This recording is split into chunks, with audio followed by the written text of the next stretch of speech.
Hey, smart authors, welcome back to another episode of the Smart Author Podcast. In this episode, I wanted to talk to you about what happens when your Facebook ads stop working. Now, this was actually a small snippet I took out from a full paid ads masterclass that is uploaded on the channel as well. It'll be linked down in the description. But I really wanted to show you through the problem solving that I do whenever we have client accounts that stop working, because they do. And I think the biggest thing for Facebook ads is you're either going to see success right away or not see success right away. But ultimately, it's a big testing game that we have to undergo. But when things stop working, and they inevitably do, you need to know what you need to do from a logical problem-solving perspective to figure out what to fix. And so it's actually a pretty linear approach to what to fix and how to fix things. And I fully explain that in today's episode. So if you guys have any questions, please let me know below. And I hope you enjoy this episode. Let's roll that intro.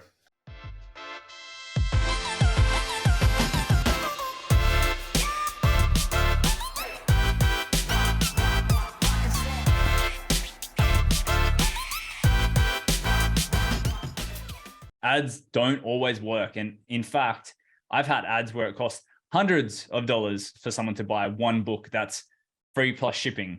That's a $9 book. And it costs us $200 to get someone to buy that book. Okay, so things will stop working. So don't just like get surprised when they stop working for you. Assume it'll happen. Okay, that's the first lesson of running ads on Facebook, because it will. And I'm sure Sue's wasted a bit of money on things that don't work as well. I like this analogy of a leaky hose.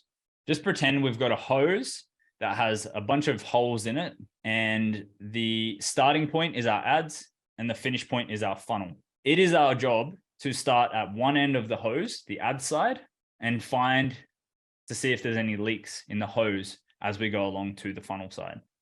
And so there's essentially a process of what we need to check first and last to figure out what's working or not working. Okay, so that's the first thing we need to think about. So here are some metrics that you need to know. We have CPM. This is the cost per 1,000 impressions.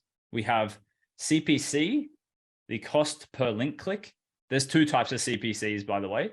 There's CPC all, which is anyone who's clicked on anything on your ad.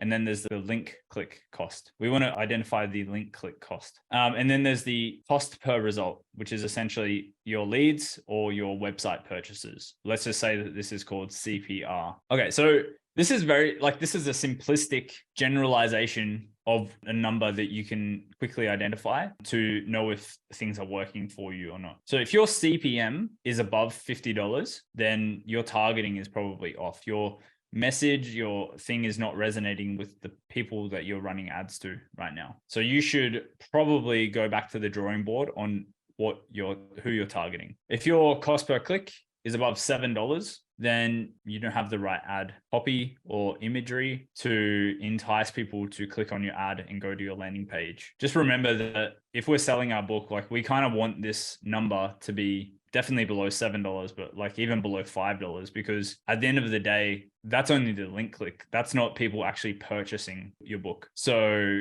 if this number's too high, then the number for them to actually buy your book is going to be astronomical in comparison. You could probably expect it to be 5 to 10 times higher than what this number is. Again, just remember that only 5 to 15% of people who click will buy. So you can back engineer what the $7 at, let's just say we had 100 clicks at $7. That's $700, and we only have a 5% conversion rate. That's 5 book buyers at $700. You can quickly see that that's going to be over $100 for someone to buy your book at that conversion rate number. So the lower we can get this number, the better opportunity we have for more people to buy our book at a lower cost. And then the CPR, the cost per result, is too expensive. Typically your funnel needs to be fixed. Okay, so let's just go back into the CPM at the start. So to fix your targeting, this is where you would run different detailed targeting. So test new audiences, test new interests of people, test different countries potentially, test different age ranges. This is really where you test your interests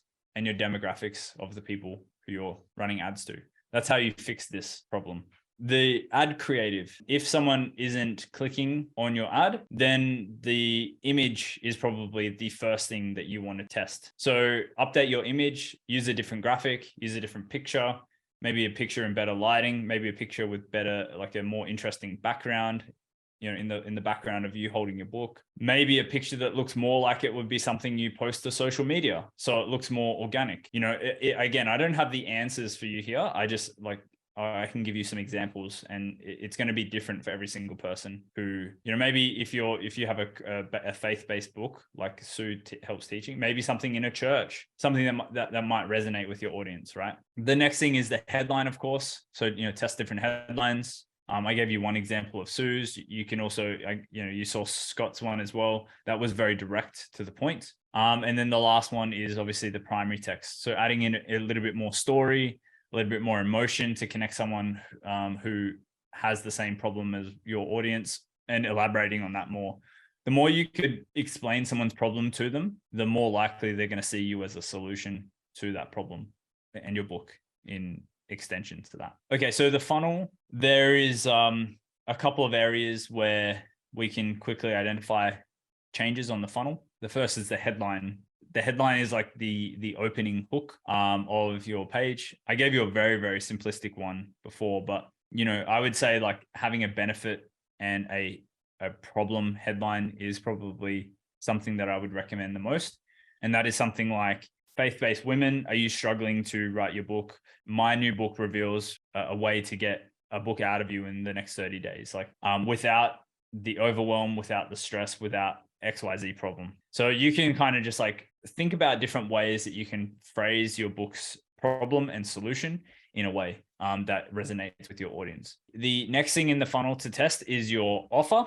So if people aren't buying your book, maybe your offer isn't attractive enough to them. So this goes back to what your front end book format is: digital, physical, or audio. Maybe test a different version of those formats initially. And then what are your bonuses? If your bonuses don't resonate, if people don't see the value in those, then, they're not going to buy. So like your like front end book offer should be so attractive that it gets a good amount of volume of people going through. And so just change out some of the bonuses and test different things there as well. It's pretty easy to change that stuff from a deliverability standpoint when someone does buy, if it's digital, of course. So just test different things there. And then lastly, the thing to test is with offer, obviously comes different offer inclusions, but offer price points as well. So test different pricing, make it simple. And the last thing is the messaging on the page. So if you're not like very specifically, again, talking to someone's pains and explaining it in a way that they can understand it and see you as a solution, then, they may not buy. So just, explore how you can include more of that messaging in your sales page. But hopefully you guys, with the frameworks that I've given you, you shouldn't need to go to that depth. I think you'll be pretty good with the structure that I provided for you, the 5 reasons why to get the book, the 10 best things, etc. Like that's something that we've seen work for our clients without needing to go super in depth with crazy copywriting and stuff like that. Okay, so coming back to a cost per result's too expensive. What is too expensive for a result? People, will typically ask like, hey, how much should I spend on a book buyer? And it really depends. Like, does your book buyer then go on to buy programs and services from you? Then, some people, like my real estate book client, they are happy to spend $50 or more on getting a book buyer because they know the value that book buyer will provide for their business. And so this is really up to you. I can't tell you what's a good price for someone to buy your book.